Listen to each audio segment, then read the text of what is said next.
Alright, so Battle Royale is still the most underrated Kirby game in my book, but I at least understand why people don't get into it.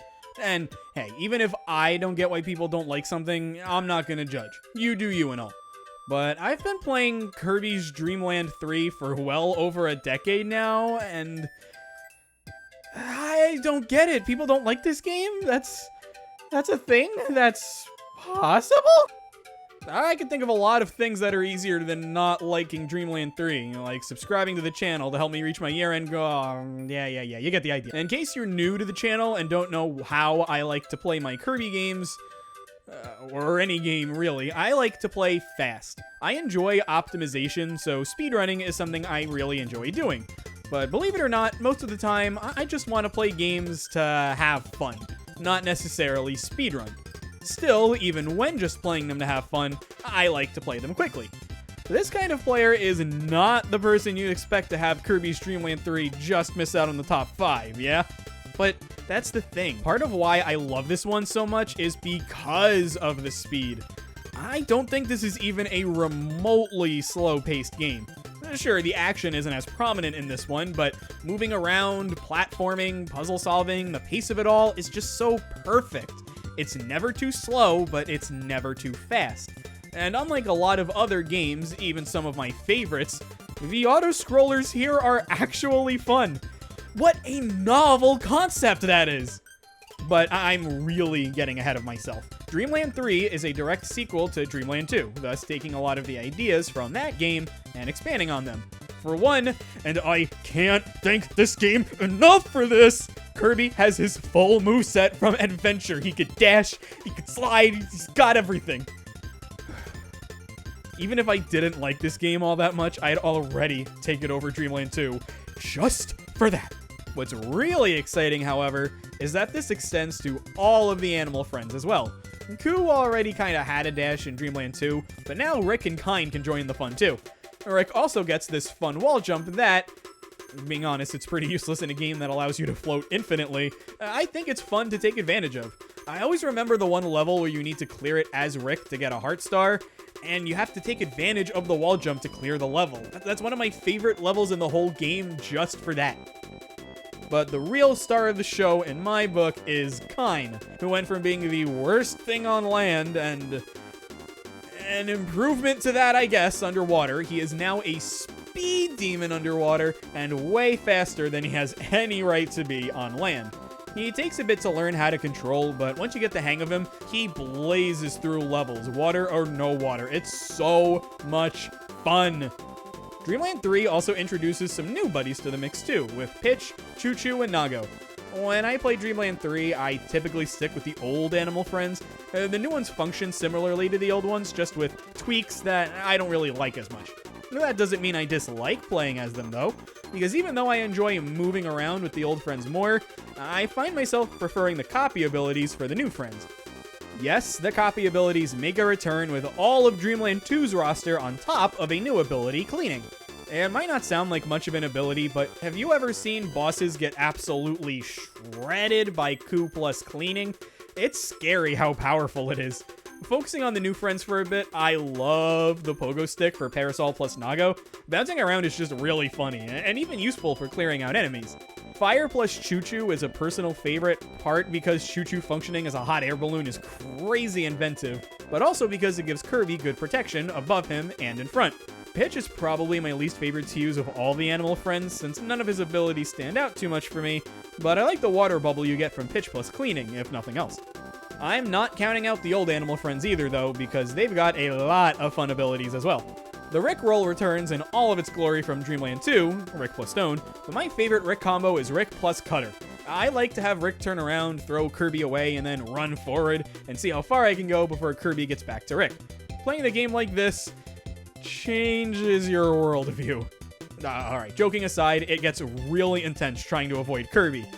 Which isn't really something I'd ever find myself saying, but here we go, Dreamland 3. It's kind of like trying to avoid the 1-up mushroom in Mario 64 if you've ever seen anything like that. For Ku, I don't think I need to add anything to Ku plus Cleaning. Seriously, I can't believe this combo of all things is so strong, but here we are. For Kine, considering I use him so much, I can make do with basically any ability combo, but I like the projectile you get from both Kine and Fire and Kine plus Cutter. The downward momentum you get with Kine plus Stone is always great, and while rare, falling slowly with Kine plus Parasol always looks nice. The animal friends aren't everything though, because Kirby exists in this game too. The one downgrade from Dreamland 2 to Dreamland 3, and it's a bummer considering this was actually my favorite combo in all of Dreamland 2, is Kirby plus Parasol. It still functions like you'd expect, but bouncing off enemies doesn't give you that crazy momentum it did in Dreamland 2, and your movement while the Parasol is open in Dreamland 3 isn't even close to what it was in Dreamland 2.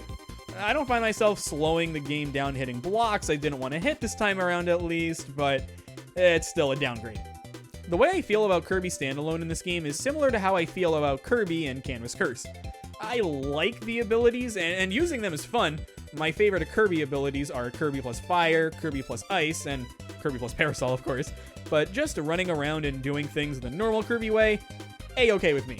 And that's a big improvement over basically every game that came out before it, except for Dreamland 1 for obvious reasons. So, moving in the game feels great, but are the levels great? Yeah, I mean, I kind of hope they would be, considering we're at number 6. I think the general complaint with the levels in this game is that there aren't enough things going on in them, but I don't know, I've never felt that way. Maybe the game is a bit easy early on, but I mean, I don't know, I kind of hope it would be. I remember plenty of things about Grassland's levels and how they stick out and are fun to move through.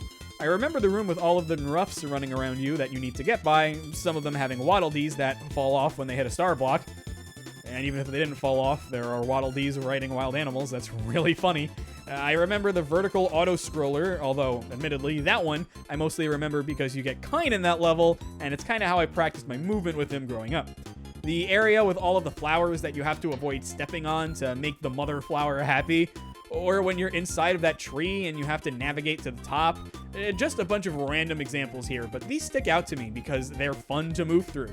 Of course, going into later levels, the design of a less action-packed, more exploration-heavy game really shines through. I'll always remember the level where you have to explore a bunch of different areas with a bunch of different animal friends to assemble Rob the robot, or freezing Metroids to help out Samus.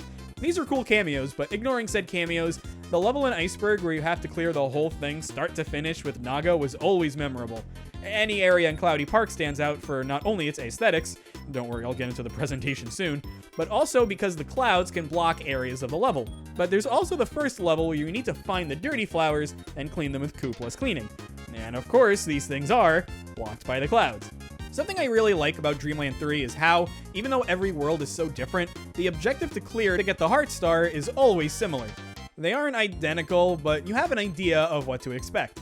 Every stage 1 involves flowers that you have to not step on, or some variation of that. These can get pretty crazy the farther you get. Stage 2 requires a combination of ability and friend, and while this is a cool idea, this gets into Dreamland 2 love stick levels of hard to figure out, and are probably my least favorite of the bunch. Stage 3 is where the minigames come in, and Dreamland 3's minigames are really good. They are all simple and easy to understand, and while they start out harmless, by the end they get legitimately difficult. The final minigame with Chef Kawasaki, where you need to identify noises, is particularly brutal. I cheesed this one with a VHS player, believe it or not. You can do the same thing nowadays with a phone, but back then, I had to get inventive, okay? Anyways, getting back on track, Stage 4 is the one that varies. There's no connection for these, and that's fine with me. What makes it unique is that it's unique. Stage 5 has you clear a level with a certain animal friend, and these are easily my favorite ones. It's obvious why, of course. It's basically an in-game challenge run with one of its defining best mechanics. Stage 6 either has you collecting things, like the raw parts I mentioned earlier, or making a bunch of star blocks that look like a specific shape or object. While I enjoy moving through the levels without going after these, I tend to just go after them anyway, since I'm a 100% nut and all, but also because they mostly enhance the experience. I say mostly because, again, I'm not crazy about Stage 2 solutions, but otherwise I'm a big fan of all of them. Another thing I'm a big fan of in this game, and I've been waiting to gush about this in Superstar Stacker, is the fantastic presentation. This game simply oozes style at every corner, and in every instance it works. I have to mention how cute it is, of course. Looking like a young child colored everything in, but it has a lot of polish to it, so it doesn't make it seem amateurish. I'm all for adorable styles like this. I like Kirby, so of course I like cute things, but I still want it to look good, and that's the fine line that Dreamland 3 hits perfectly.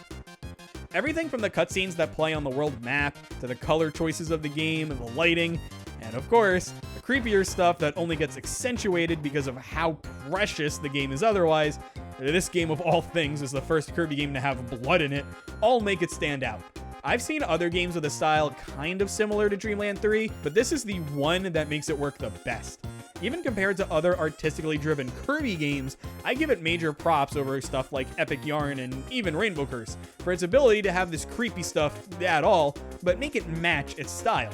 And while it isn't something I'd expect to freak out over for a Kirby game, the character design, off the charts. It's so great. Those of you who've seen my day-to-day design tier list know how much I love Day-to-Day's look in this game, but everyone just looks incredible. I've always had a soft spot for Otto. I like the cute, but also the angry. But Acro, Pon, and Con, and oh man, who could forget Wispy in this game? And not for something weird like the disguise in Dreamland 2. I'm talking he rips his roots out and chases after you. That was a huge wow moment for me when I first played this. I'm never going to forget that. And of course, I'm not just talking visuals here, I'm talking presentation. So I gotta praise the soundtrack for being absolutely amazing. And that said, I really am out of ways to say the music is amazing at this point, so all I'll add is that I think it fits the visual style fantastically. And of course, I'll play some samples. I'm not gonna pass by a soundtrack I love this much.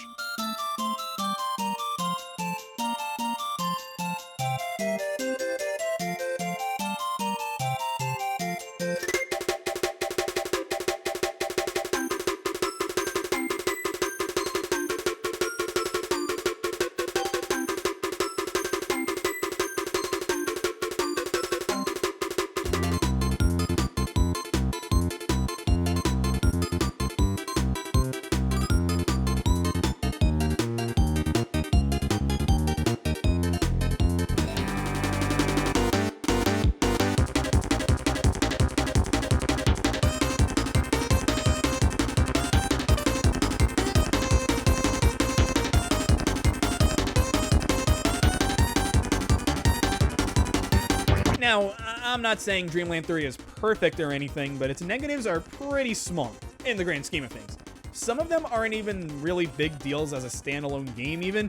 Really, the closest thing to a negative that bothers me is that for co-op, only one player can be on an Animal Friend at a time. Now that's unfortunate, but I think normal Kirby is fun to move around with, so it never really bothered me. And I mean, come on, player 2 gets to be gooey. Gooey is perfect, and I will not have you tell me otherwise. All in all, this game is just an absolute delight. I'm sorry if you're one of the people who doesn't like it, but I want to call back to something that I said in my Dreamland 2 video. This game may not be the most popular, but the people who love this game love this game. And based on where I have it, yeah, I stand by that. I adore this one.